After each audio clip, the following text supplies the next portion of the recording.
Good morning, जय हिंद दोस्तों।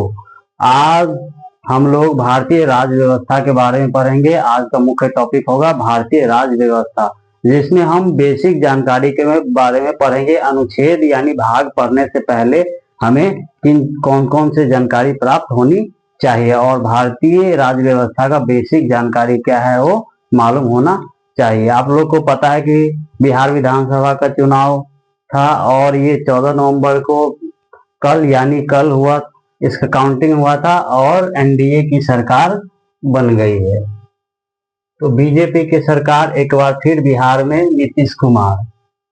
इससे पहले आज की टॉपिक की शुभारंभ करने से पहले आज का शुभविचार क्या है उसके बारे में पढ़ लेते हैं कि आज का मुख्य शुभविचार क्या है। तो आज का मुख्य शुभविचार क्या है? सफलता अंतिम नहीं है। सफलता अंतिम नहीं है, असफलता घातक नहीं है। सफलता अंतिम नहीं है, असफलता घातक नहीं है। यह तो आगे बढ़ते रहने का एक साहस है जो मायने रखता है। ये क्या है? सफल व्यक्ति को सफल होना असफल होना ये मायने नहीं रखता है, बल्कि परिस्थिति के अनुसार जो व्यक्ति निरंतर प्रयास करते हैं ये मायने रखता है कि उन्होंने कितना प्रयास किया, यानी आपने कितना प्रयास किया। चाहे विधानसभा का चुनाव हो बिहार का, इसमें तेजस्वी यादव ने कितना प्रयास किया, इसके बावजूद क्या हुआ? एनडीए की सरकार बनी।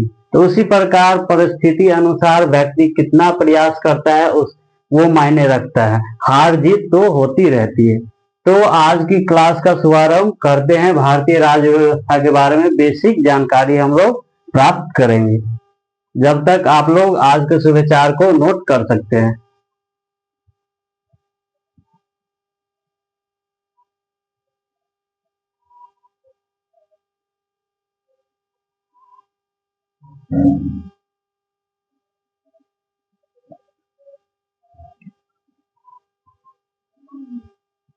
तो आज के शुभविचार समाप्त कर दिया जाए, मिटाया जाए। सफलता क्या होती है? सफलता अंतिम नहीं है। सफलता अंतिम नहीं है, असफलता घातक नहीं है। सफलता ही अंतिम सीढ़ी नहीं होती है, असफलता उतना भी घातक नहीं होती है। यानी हार जीत मायने नहीं रखता है, निरंतर प्रयास करना चाहिए हमें जीवन में। तो आगे हम टॉपिक के बारे में पढ़ लेते हैं। भारतीय राज्य व्यवस्था के बारे में पढ़ते हैं कि भारतीय राज्य व्यवस्था किस प्रकार से इनका गठन हुआ, राज्य का निर्माण कैसे हुआ, राज्य के कितने तत्व से बने हैं, राज्य का निर्माण कितने तत्व से हुआ है, इनके बारे में हम संपूर्ण जानकारी प्राप्त करते हैं। तो आज की टॉपिक का शुभारंभ किया जाए।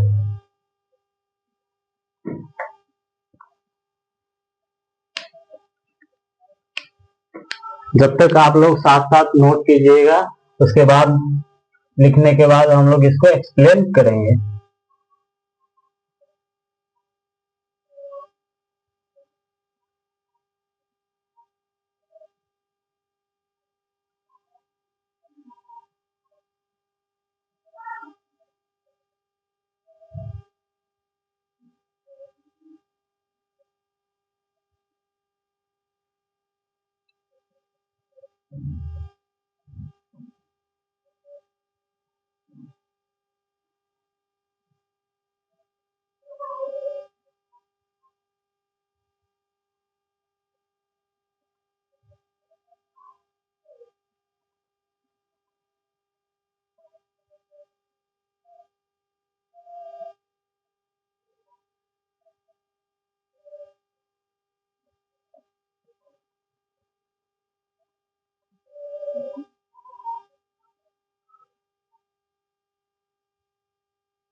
इस टॉपिक का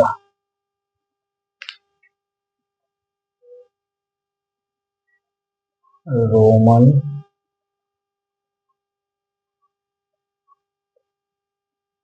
राज्य को रेस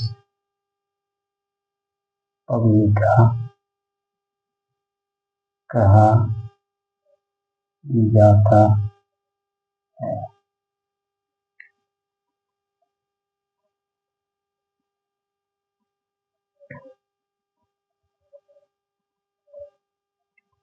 राज्य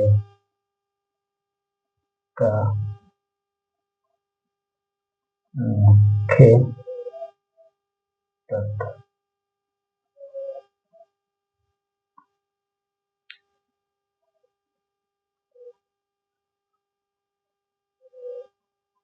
मैकियावेली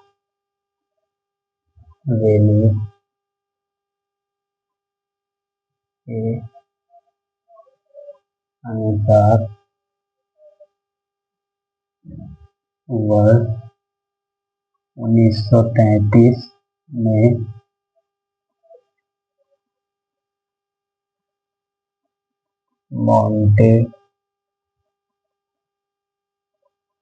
मॉन्टेविडियो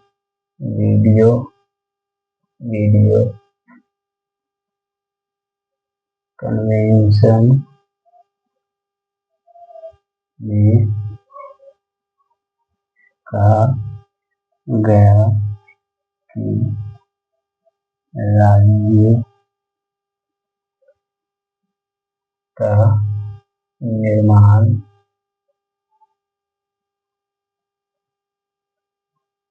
4 तत्वों से हुआ है।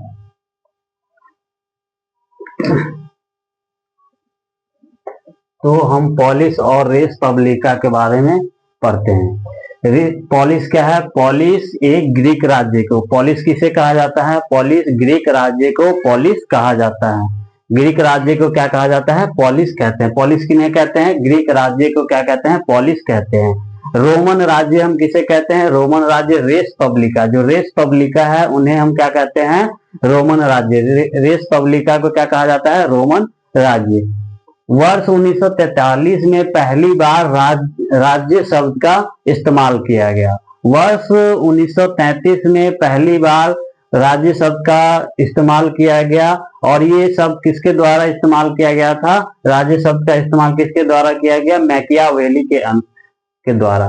मैकियावेली के द्वारा राज्य शब्द का इस्तेमाल किया गया था वर्ष 1933 में मॉन्टेविडियो कन्वेंशन के दौरान। मॉन्टेविडियो कन्वेंशन के दौरान कहा गया कि राज्य का जो निर्माण हुआ है 4 तत्व से मिलकर एक राज्य का निर्माण हुआ है।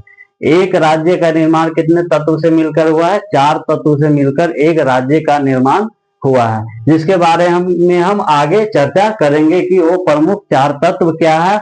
उसके पश्चात पढ़ेंगे कि इन 4 तत्व को किस प्रकार से बांटा गया है, भौतिक रूप से और आध्यात्मिक रूप से बांटा गया है। जब तक आप लोग नोट कीजिए पॉलिस और रेस पब्लिका और राज्य की मुख्य तत्व के बारे में मॉन्टेविडियो कन्वेंशन में कहा गया। जब तक आप लोग नोट कीजिए।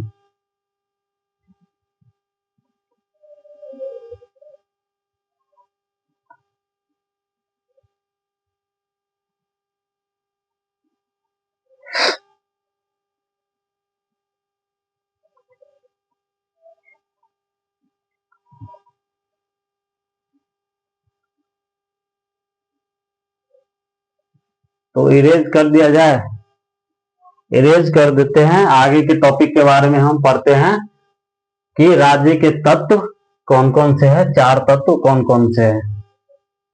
ठीक है।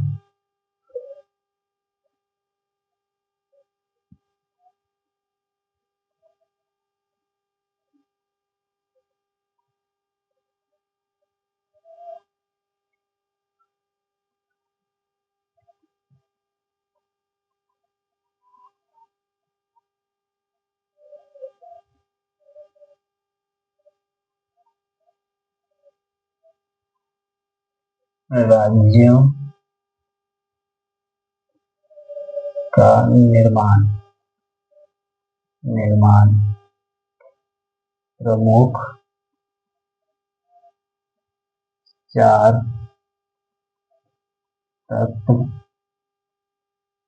ये हुआ है, हुआ वो चार तत्व कौन कौन से हैं पढ़ लेते हैं, ठीक है।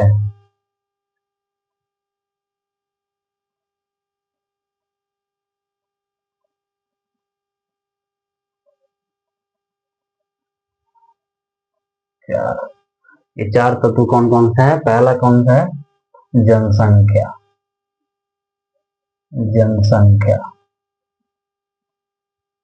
जनसंख्या जिसे पॉपुलेशन कहते हैं, पॉपुलेशन। दूसरा कौन सा है? भूभाग, भूभाग, भूभाग जिन्हें हम क्या कहते हैं? Territory, territory. तीसरा तत्व कौन सा है? सरकार, सरकार जिन्हें हम क्या कहते हैं? गवर्नमेंट,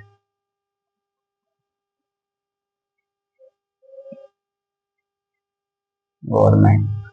चौथा तत्व कौन सा है? संप्रभुता, भूता, संप्रभुता जिसे हम सोवेनिटी कहते हैं,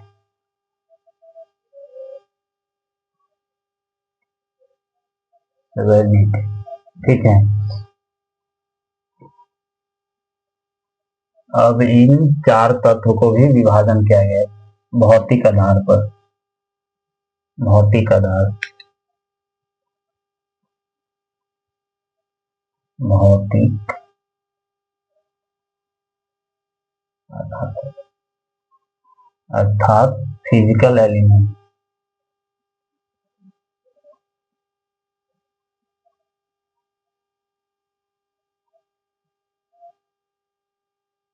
एलिमेंट, फिजिकल एलिमेंट।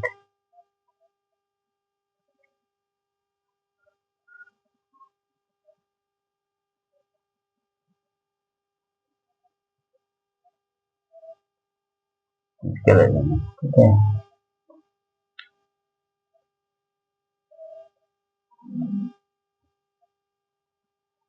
स्पिरिचुअल,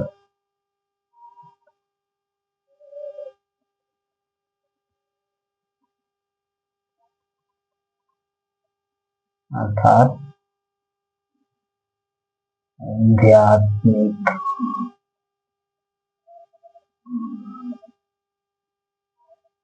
आधार पर, आध्यात्मिक आधार का,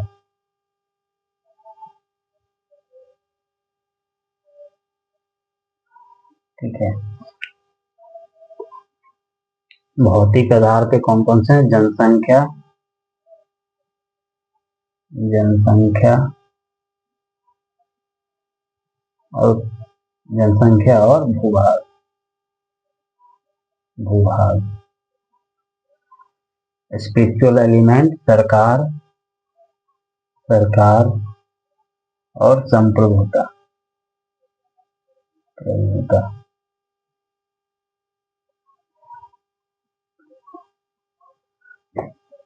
तो राज्य का निर्माण जो हुआ है प्रमुख चार तत्व से मिलकर हुआ है। वो प्रमुख चार तत्व तत्व कौन कौन से है? पहला तत्व कौन सा है? जनसंख्या है। दूसरा क्या है? भूभाग है। तीसरा क्या है? तीसरा क्या है? तीसरा क्या है? तीसरा सरकार है। चौथा क्या है? संप्रभुता है। पहला तत्व कौन सा है? जनसंख्या। दूसरा दूसरा जो है भूभाग, और तीसरा कौन सा है? सरकार, और चौथा संप्रभुता। इन चार तत्वों से मिलकर एक राज्य का निर्माण हुआ है। इन चार तत्व का विभाजन भी दो रूप में किया गया है, फिजिकल एलिमेंट और स्पिरिचुअल एलिमेंट। फिजिकल एलिमेंट अर्थात भौतिक आधार पर विभाजन किया गया। भौतिक आधार पर विभाजन किन दो भाग में किया गया है? भौतिक आधार पर जनसंख्या और भूभाग को विभाजित किया गया। भौतिक आधार पर किसको विभाजन किया गया है? जनसंख्या और भूभाग के अंतर्गत कौन सा आते हैं? जनसंख्या और भूभाग किसके अंतर्गत आते हैं? फिजिकल एलिमेंट के अंतर्गत। फिजिकल एलिमेंट के अंतर्गत कौन कौन आते हैं? जनसंख्या और भूभाग। और स्पिरिचुअल एलिमेंट की बात करें तो स्पिरिचुअल एलिमेंट के अंतर्गत कौन आते हैं? सरकार और संप्रभुता। सरकार और संप्रभुता किसके अंतर्गत आते हैं? स्पिरिचुअल एलिमेंट के अंतर्गत सरकार और संप्रभुता आते हैं। तो इस प्रकार से एक राज्य होता है जिसका निर्माण होता है। आगे हम पढ़ेंगे संप्रभुता का अर्थ क्या होता है, संप्रभु का मतलब क्या होता है, कि संप्रभुता किस प्रकार से होता है, राष्ट्रीय और अंतर्राष्ट्रीय स्तर पर संप्रभुता का किस प्रकार से व्याख्या किया गया। आगे हम इनके बारे में चर्चा करते हैं। जब तक आप लोग नोट कीजिए कि राज्य का निर्माण किस प्रकार से हुआ है, किन किन तत्व से मिलकर एक राज्य का निर्माण होता है, और भौतिक आधार और आध्यात्मिक आधार पर राज्य को विभाजित किया गया है। जब तक आप लोग टॉपिक को क्या कर सकते हैं, इसको नोट कीजिए, फटाफट नोट कीजिए। फिर आगे हम चर्चा करते हैं संप्रभुता के बारे में। संप्रभुता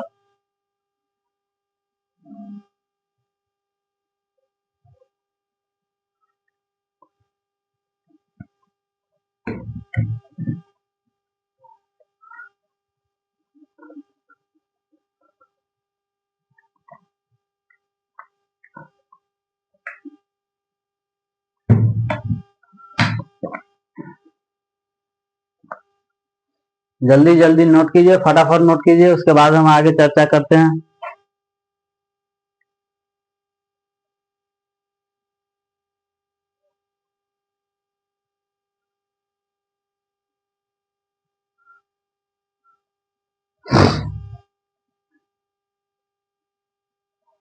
नोट हो गया तो आगे के टॉपिक के बारे में चर्चा करते हैं, संप्रभुता। ठीक है, जल्दी से आगे हम चर्चा करते हैं संप्रभुता का अर्थ क्या होता है।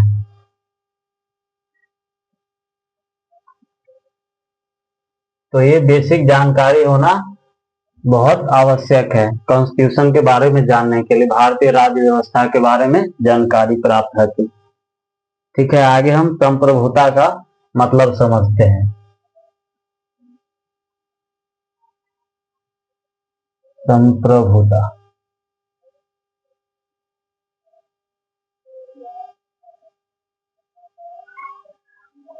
जैसे संप्रभुता क्या होता है, चित्र से पहले हम इसका मतलब समझा देते हैं। संप्रभुता का मतलब क्या होता है, एक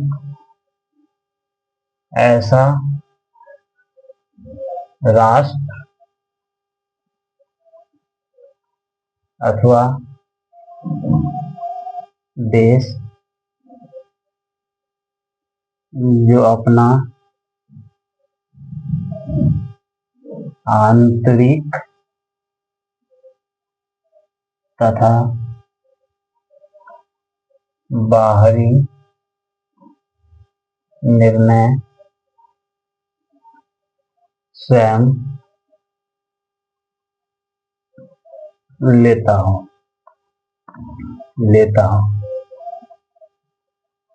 जैसे एग्जाम्पल हम ले लेते हैं भारत का। ठीक है, जैसे भारत का एग्जाम्पल ले लेते हैं। ये क्या है, भारत क्या है,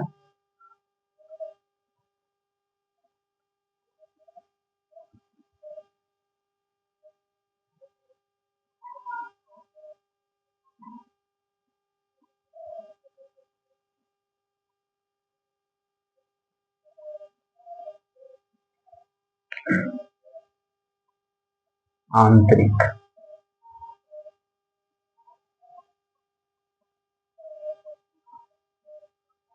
बाहरी, ये जो क्या है, भारत।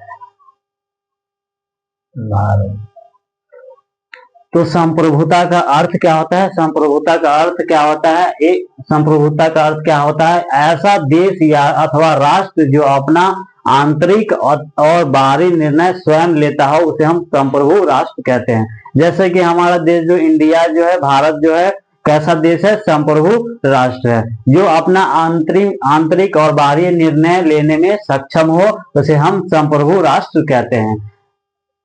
जैसा कि आप लोग चित्र के माध्यम से देख सकते हैं कि जो भारत कैसा देश है, जो आंतरिक निर्णय भी स्वयं लेते हैं और बाहरी निर्णय भी स्वयं लेते हैं।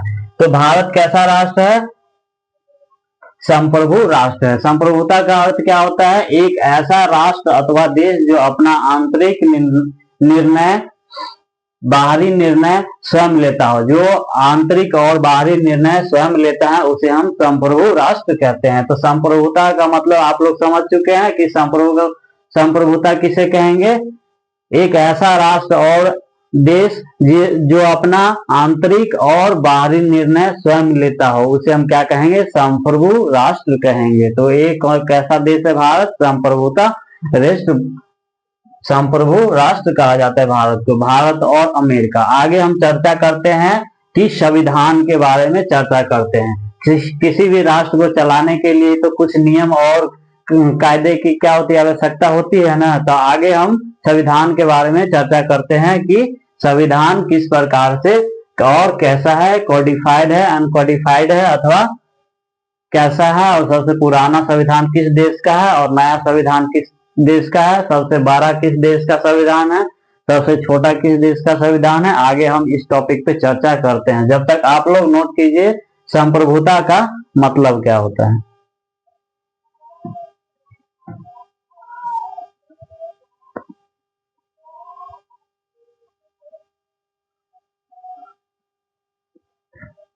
इरेज कर दिया जाए।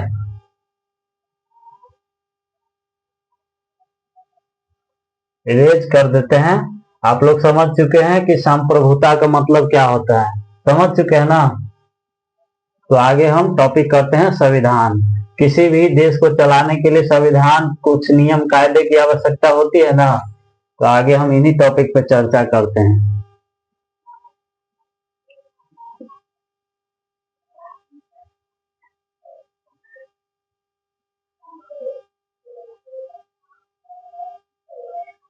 संविधान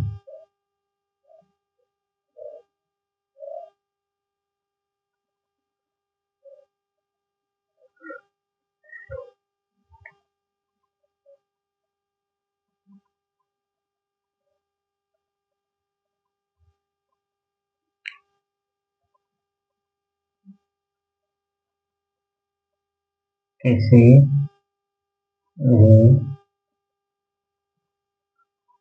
देश, किसी भी देश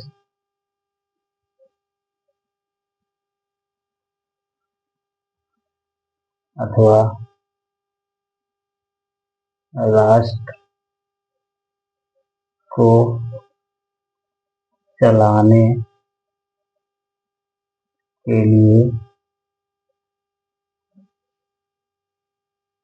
कुछ नियम कानून की आवश्यकता होती है, अर्थात संविधान। संविधान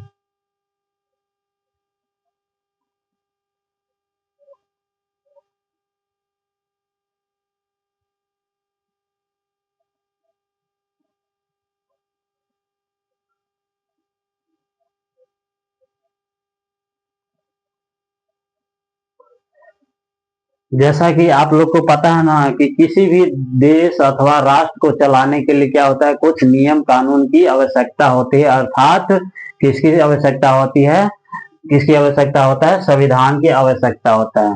किसी भी देश अथवा राष्ट्र को चलाने के लिए कुछ नियम कानून की आवश्यकता होती है, अर्थात संविधान की आवश्यकता होती है, यानी कॉन्स्टिट्यूशन की आवश्यकता होती है। कोई भी निर्णय लेने के लिए इनका आवश्यकता होता है।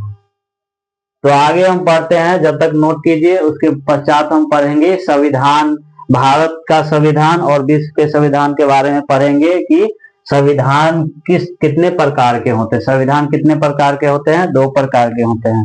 आगे हम संविधान के प्रकार के बारे में पढ़ते हैं, ठीक है। संविधान के प्रकार के बारे में चर्चा करते हैं।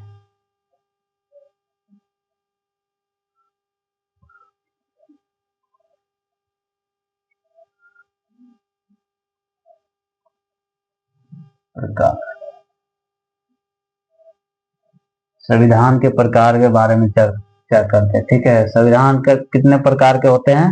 2 प्रकार के होते हैं। संविधान कितने प्रकार के होते हैं? दो प्रकार के होते हैं। एक लिखित संविधान होता है और दूसरा अलिखित। लिखित अथवा codified constitution and uncodified constitution. लिखित संविधान, लिखित संविधान,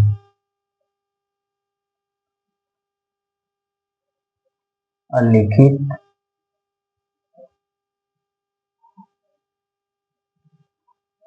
संविधान,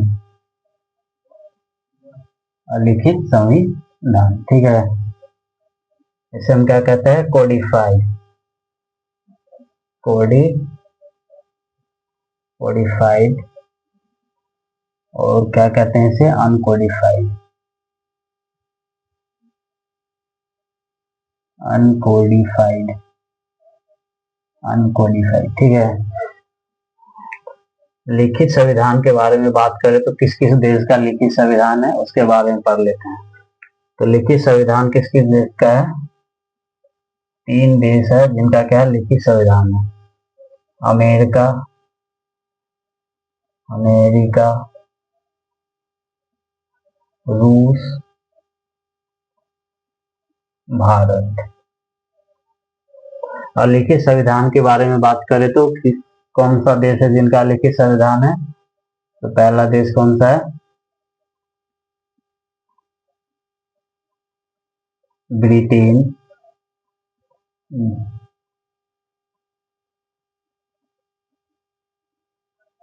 ब्रिटेन। दूसरा जो है कनाडा, कनाडा। तीसरा सऊदी अरब, सऊदी अरब।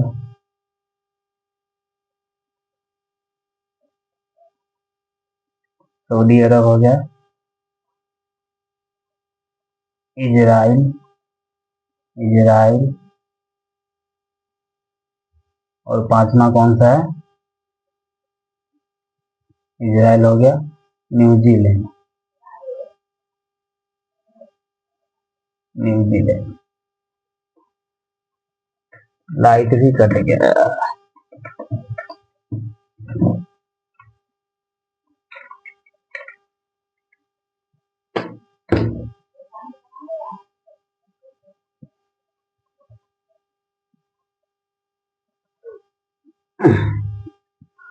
तो संविधान कितने प्रकार के होते हैं? जैसा कि आप लोग को पता है कि संविधान कितने प्रकार के होते हैं? 2 प्रकार के होते हैं। एक लिखित होता है और दूसरा अलिखित संविधान होता है। लिखित संविधान को हम क्या कहते हैं? Codified constitution. और लिखित संविधान को क्या कहते हैं? Uncodified constitution.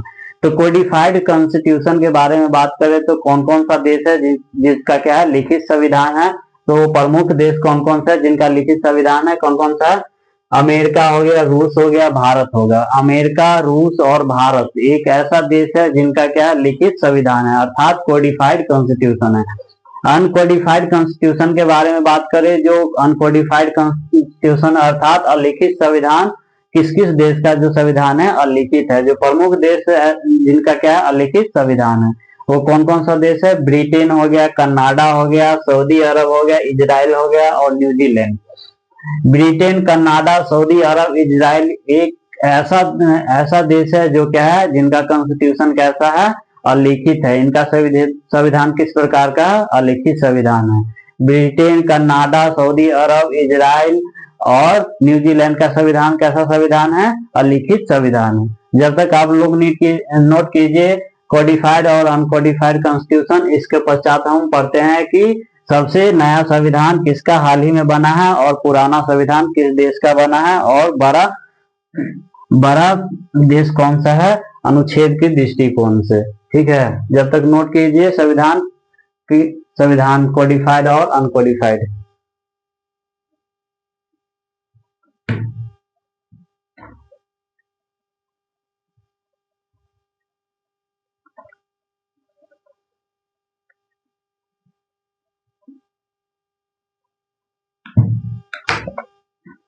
फटाफट नोट कीजिए।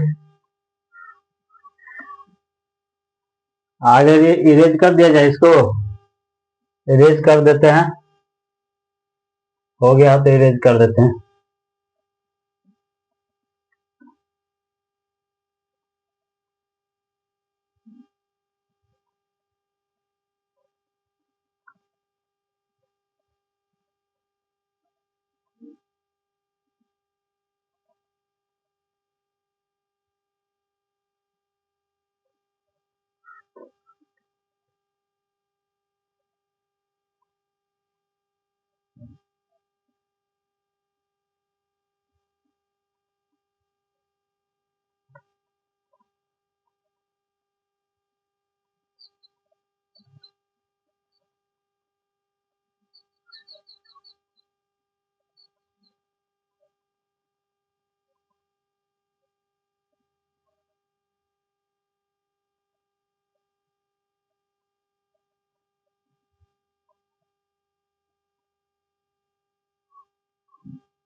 सबसे पुराना संविधान संविधान सबसे पुराना संविधान की बात करें तो किसका है? America, USA, 1789। 1789। तो नया संविधान के बारे में बात करें तो प्रमुख ऐसे देश जिनका हाल ही में क्या हुआ है, निर्माण हुआ है, ऐसे देश जिनका संविधान का निर्माण क्या हुआ है, हाल ही में हुआ है, ऐसा कौन सा देश है जिसका हाल ही में निर्माण हुआ है संविधान का? कौन सा देश है? क्यूबा। क्यूबा एक देश है जिनका संविधान का निर्माण कब हुआ? 2019 में। हाल ही में किनका निर्माण हुआ है? क्यूबा का। क्यूबा के संविधान का निर्माण कब हुआ है? 2019 में। सबसे नया संविधान पूछा जाएगा तो आप लोग क्या बताइएगा? क्यूबा। क्यूबा देश है जिनका हाल ही में क्या हुआ है? निर्माण हुआ है, संविधान का निर्माण हुआ है। कब हुआ है? 2019 में हुआ। कब हुआ? 2019 में हुआ है। सबसे पुराना संविधान पूछा जाएगा तो कौन सा संविधान बताइएगा? अमेरिका का। सबसे पुराना संविधान किसका है? यूएसए का है। किसका है? यूएसए का। ये कब कब हुआ था, बना था? यूएसए का संविधान कब बना था? 1789 में। कब बना था? 1789 में यूएसए का संविधान बना था। आगे हम चर्चा करते हैं कि सबसे बड़ा संविधान किस देश का है, ठीक है, और सबसे छोटा संविधान किस देश का है। तो इरेज कर दें।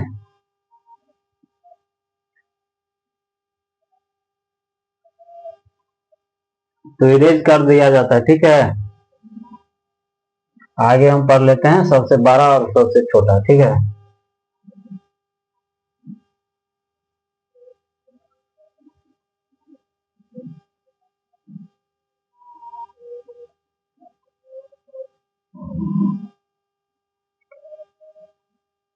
सबसे छोटा, सबसे बड़ा, सबसे बड़ा।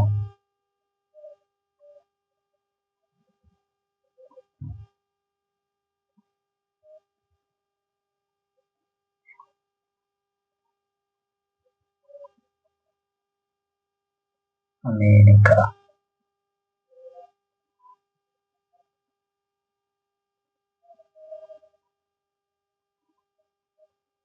7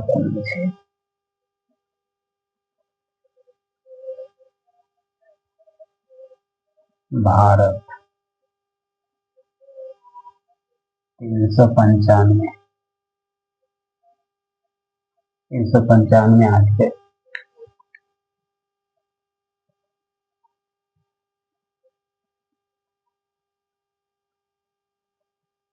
शब्द के आधार पर मोनाको।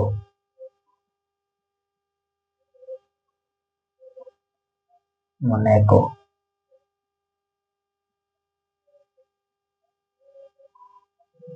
3814 शब्द। 97 ये आर्टिकल है। 97 आर्टिकल। तो संविधान की बात करें तो सबसे छोटा संविधान अनुच्छेद के आधार पर किस देश का है? अमेरिका का संविधान। सबसे छोटा संविधान किस देश का है? अनुच्छेद के आधार पर सबसे छोटा संविधान किस देश का है? अमेरिका का है। अमेरिका के संविधान में कितने अनुच्छेद है? मात्र 7 अनुच्छेद है। अमेरिका के संविधान में कितने अनुच्छेद है? मात्र 7 अनुच्छेद है। अगर शब्द के आधार पर बातें करें तो शब्द के आधार पर विश्व का सबसे छोटा संविधान किसका है? शब्द के आधार पर सबसे छोटा संविधान किस देश का है? इसका मोनाको का है। किसका है? मोनाको का है। मोनाको के संविधान में कितने कितने शब्द है? मात्र 3814 शब्द है। मोनाको के संविधान में कितने शब्द है? 3814 शब्द है और 97 आर्टिकल है, अर्थात 97 आर्टिकल है और 3814 शब्द है। सबसे बड़ा संविधान की बात करें तो विश्व का सबसे बड़ा संविधान जो है हमारा देश जो भारत है उनका सबसे बड़ा संविधान है। भारतीय संविधान में कुल कितने अनुच्छेद है? 395 आर्टिकल है। कितने अनुच्छेद है? 395 अनुच्छेद है। भारतीय संविधान में कुल कितने अनुच्छेद है? 395 अनुच्छेद है।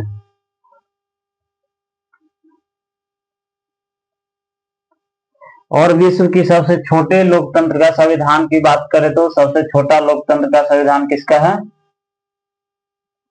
लोकतंत्र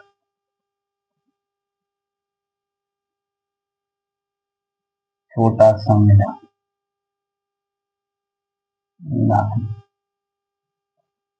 नौड़ी का नौड़ी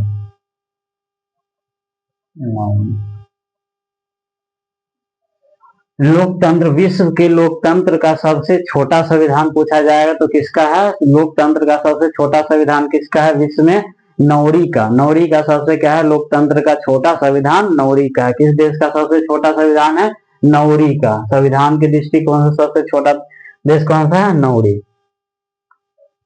जब तक आप लोग नोट कीजिए कि सबसे बड़ा संविधान और सबसे छोटा संविधान के बारे में, फिर आगे हम चर्चा करते हैं आगे के टॉपिक के बारे में। ठीक है, फटाफट नोट कीजिए।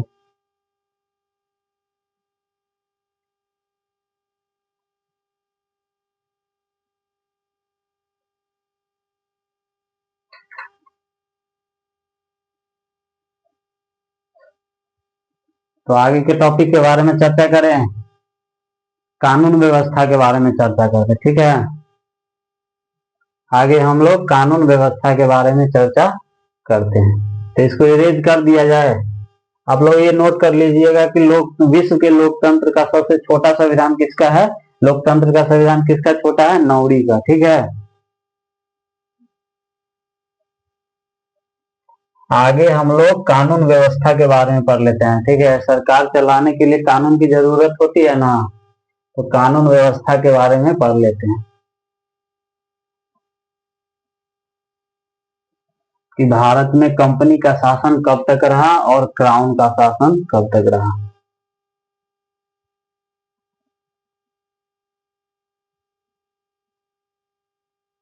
कानून व्यवस्था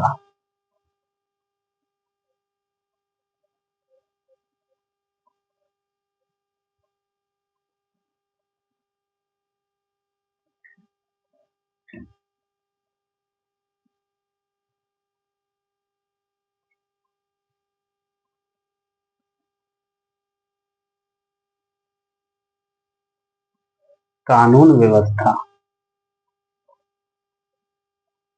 कंपनी का शासन। भारत में कंपनी का शासन, कंपनी का शासन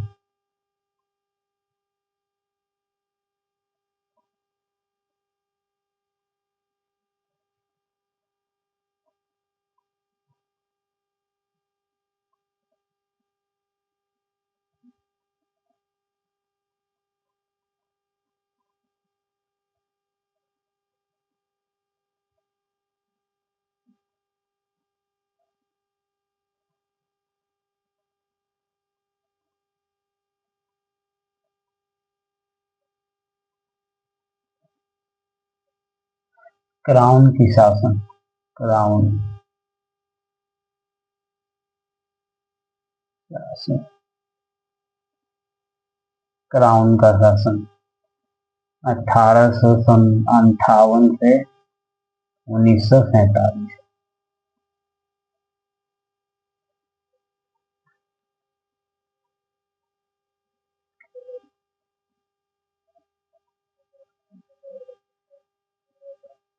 संविधान सभा का विचार विचार इंग्लैंड के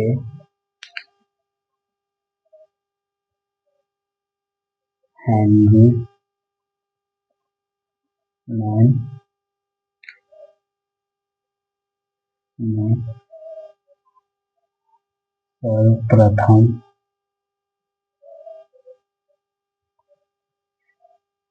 दिया। ठीक है,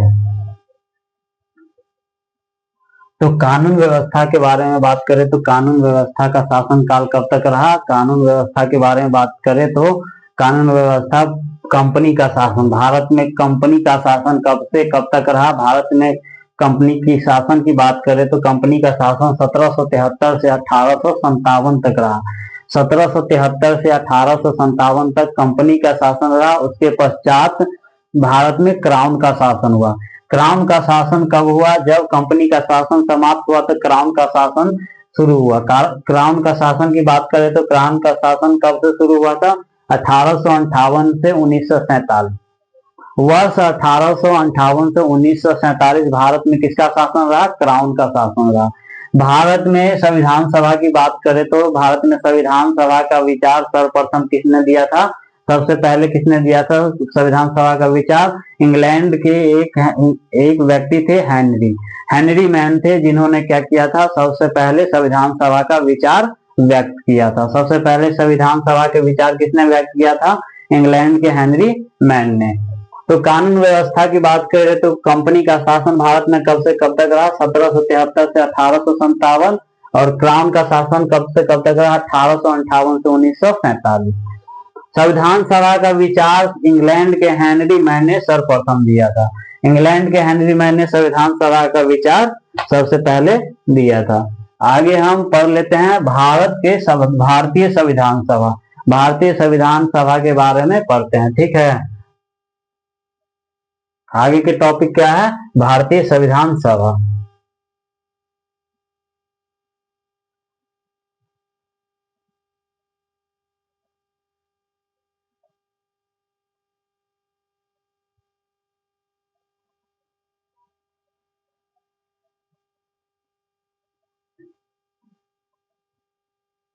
भारतीय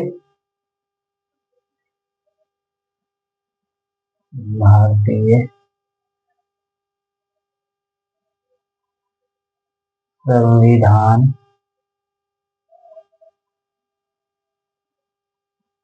सभा, जो प्रमुख बिंदु है इन पे हम चर्चा कर लेते हैं। ठीक है, ये भारतीय संविधान सभा का प्रमुख बिंदु कौन कौन से हैं।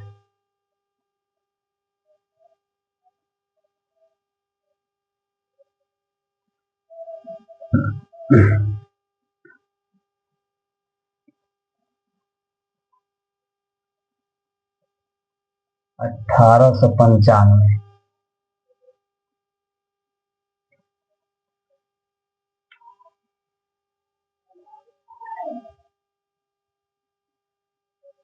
संविधान सभा का अनौपचारिक मांग बाल गंगाधर तिलक ने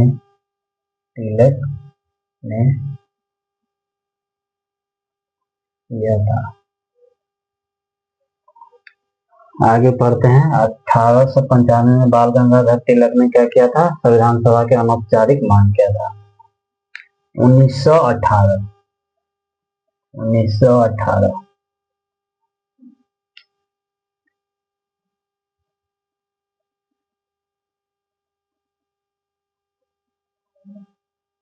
कांग्रेस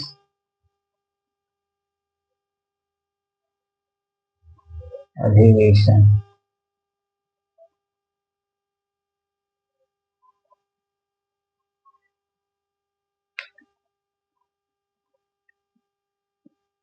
सेल्फ एक्सप्रेशन की मांग की है। ठीक है। फिर 1919 में इसे क्या किया गया, ठुकरा दिया गया। 1919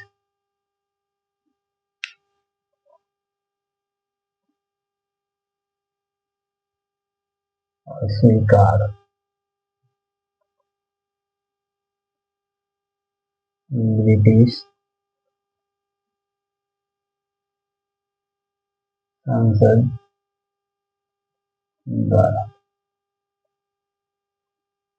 1920 की बात, 1922 में, फिर 1922 में महात्मा गांधी जी आए। महात्मा गांधी जी ने महात्मा गांधी ने यंग इंडिया मांग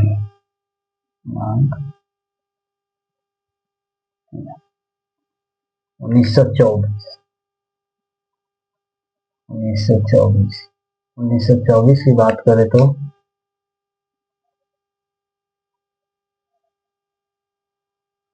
मोतीलाल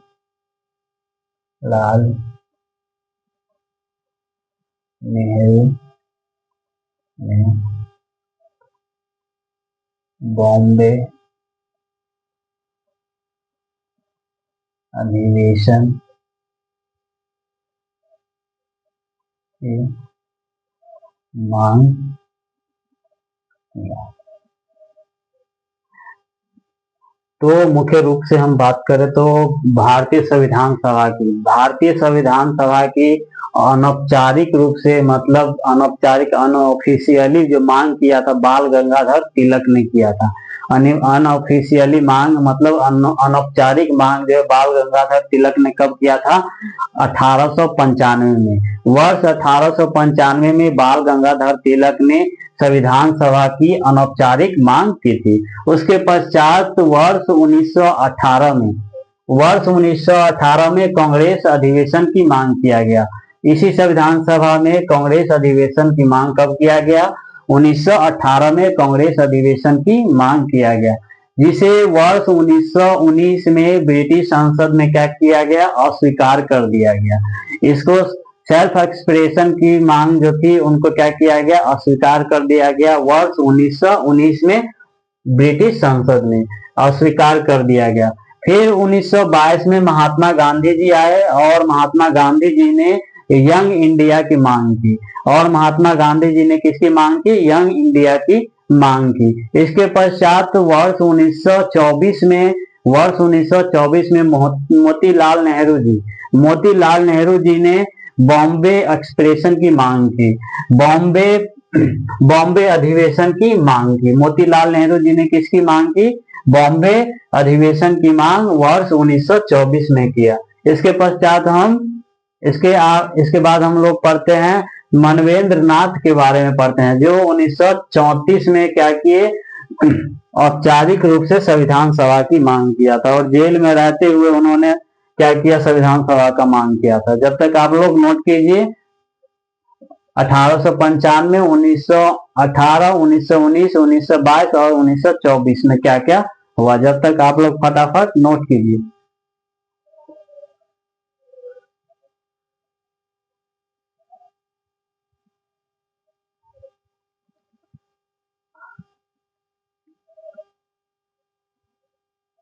फटाफट नोट कीजिए।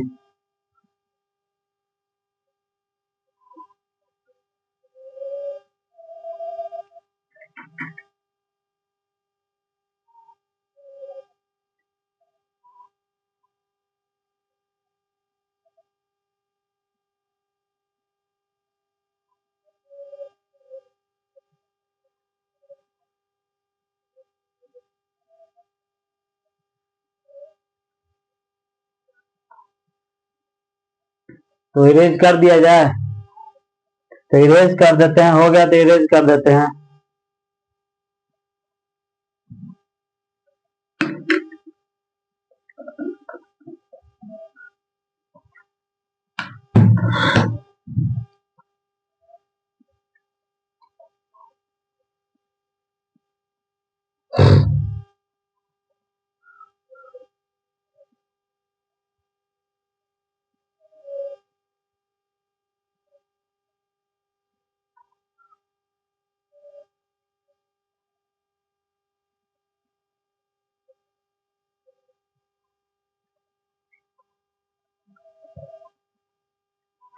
1934 वर्ष 1934 में क्या हुआ, देखिए आप लोग। वर्ष 1934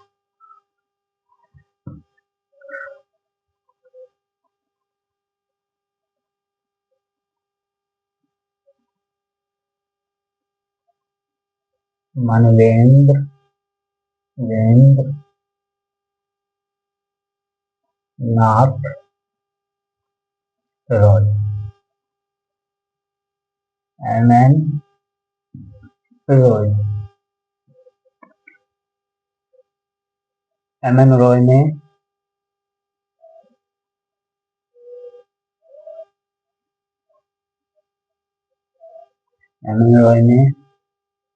पहली बार औपचारिक रूप से संविधान सभा की मांग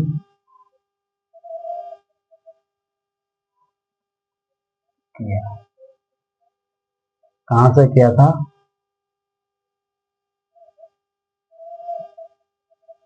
जेल से।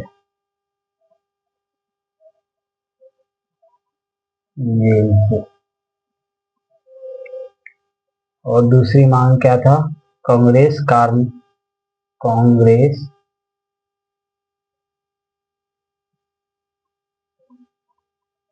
कार्यकारिणी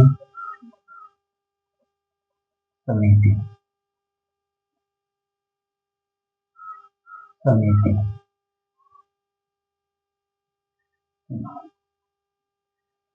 तो वर्ष 1934 की बात करें तो पहली बार ऐसा हुआ, इतिहास में पहली बार ऐसा हुआ जो औपचारिक रूप से क्या किया गया, 1934 में संविधान सभा की अनौपचारिक रूप से मांग किया गया। मतलब ऑफिशियली संविधान सभा की मांग किया गया। और ये मांग किसके द्वारा किया गया था? MN रॉय के द्वारा, अर्थात मानवेंद्र नाथ रॉय के द्वारा। जब वो कहाँ थे? उस समय वो जेल में बंद थे। इस समय कहाँ थे? 1934 में मानवेंद्र नाथ रॉय जी जेल में रहते हुए औपचारिक रूप से इन्होंने क्या किया? संविधान सभा की मांग की और कांग्रेस कार्यकारिणी समिति अर्थात कांग्रेस वर्किंग कमेटी की मांग की गई। तो ऑफिशियली मांग कब किया गया था? 1934 में। किसके द्वारा किया गया था? MN रॉय के द्वारा। और MN रॉय के द्वारा कहां से किया गया था? तो जेल से। एक ऐसा व्यक्ति जो जेल में रहते हुए संविधान सभा की औपचारिक मांग किया और कांग्रेस कार्यकारिणी समिति की मांग की, तो कांग्रेस वर्किंग कमेटी की भी मांग की थी। जब तक आप लोग नोट कीजिए, फिर आगे हम चर्चा करते हैं।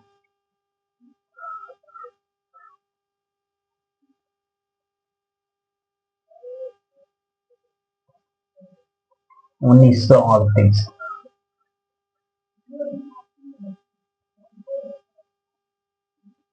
नेहरू जी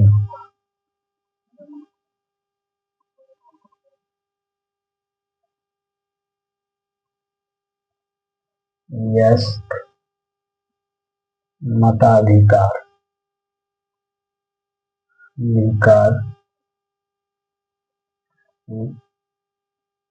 मांग किया वर्ष 1938 में। और वर्ष 1938 में आते आते इतना वर्चस्व बढ़ गया कि नेहरू जी ने क्या कर दिया? वयस्क मताधिकार की मांग कर दिया और औपचारिक रूप से इन्होंने भी क्या किया था? संविधान सभा का मांग किया था। वर्ष 1938 में नेहरू जी ने वयस्क मताधिकार और वयस्क मताधिकार और किसका मांग कर दिया था, और किसका मांग किया गया था, संविधान सभा की मांग की थी। संविधान सभा की मांग के साथ साथ वयस्क मताधिकार की मांग किसने किया था, नेहरू जी ने। कब किया था, वर्ष 1938 में। तो आज के टॉपिक का विराम यहीं तक था। जब तक आप लोग फटाफट नोट कीजिए, फिर आगे के बारे में हम चर्चा करते हैं।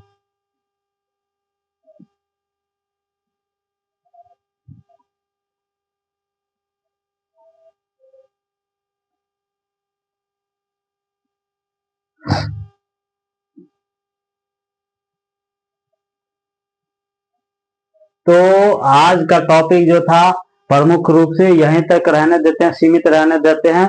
फिर अगली क्लास में हम लोग कैबिनेट मिशन क्रिप्स प्रस्ताव के बारे में बातचीत करेंगे कि भारत में क्रिप्स प्रस्ताव कब हुआ, और इटली का इलेक्शन कब हुआ, और भारत में कौन कौन से टीवी आए थे, कौन कौन से यात्री आए, इनके बारे में हम आगे चर्चा करेंगे। कैबिनेट मिशन के अध्यक्ष कौन कौन थे, इनके बारे में अगली क्लास में हम लोग क्या करेंगे, चर्चा करेंगे। तो आज का टॉपिक इतना ही था। अगर आप लोग को अच्छा लगा हो तो चैनल को लाइक कीजिएगा, सब्सक्राइब कीजिएगा, और जहां तक हो वहां तक आप लोग शेयर कीजिए, ताकि चैनल और ग्रो करे और आप लोग के समक्ष इसी प्रकार का वीडियो मैं लेकर आऊं। धन्यवाद। जय हिंद, जय भारत।